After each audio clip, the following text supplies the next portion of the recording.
5 নম্বর সেক্টরে আদম ক্যাপস নামে একটি কারখানায় ভয়াবহ অগ্নিকাণ্ডের ঘটনা ঘটেছে। আজকে দুপুর 2টার পরে এই আগুন লাগে। এখন ঘড়িতে প্রায় সন্ধ্যা 6টা বাজে, কিন্তু আগুনের যে লেলিহান শিখা তা এতটুকু কমেনি, বরং বেলা যত গড়াচ্ছে পরন্ত বেলায় পুরো নীল আকাশ যেন এই কালো ধোঁয়ায় আচ্ছাদিত হয়ে গেছে।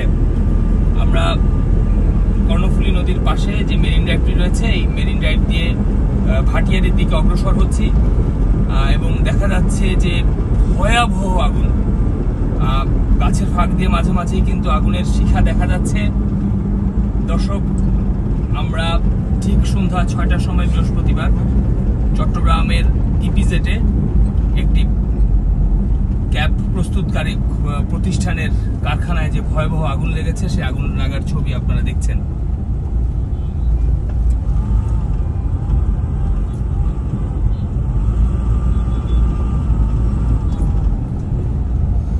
ফায়ার ব্রিগেড, বাংলাদেশ নৌবাহিনী, বাংলাদেশ বিমান বাহিনী, সেনাবাহিনী, সরকারের যতগুলো অর্গান রয়েছে সব সংস্থা কিন্তু একসাথে চেষ্টা করছে আগুন নিয়ন্ত্রণের জন্য, কিন্তু কাজের কাজ আসলে কিছুই হচ্ছে না।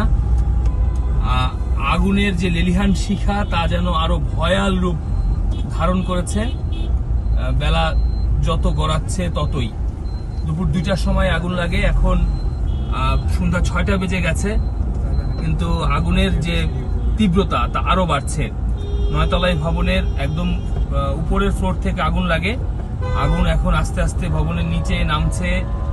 কিছুক্ষণ আগে আমরা ভেতরে ছিলাম, 7 তলা 6 তলা পর্যন্ত আসলে আগুন চলে এসেছে।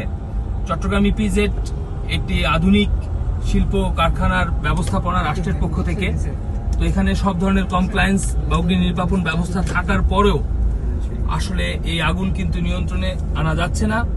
প্রাকৃতিক দুর্যোগ কিংবা প্রকৃতির শক্তি আসলে বড়ই নির্মম। আল্লাহ আমাদের হেফাজত করুন। এই কারখানার যিনি মালিক রয়েছেন তার শোক কিংবা তার ক্ষতি পুষিয়ে ওঠার তৌফিক দান করুন। আমিন।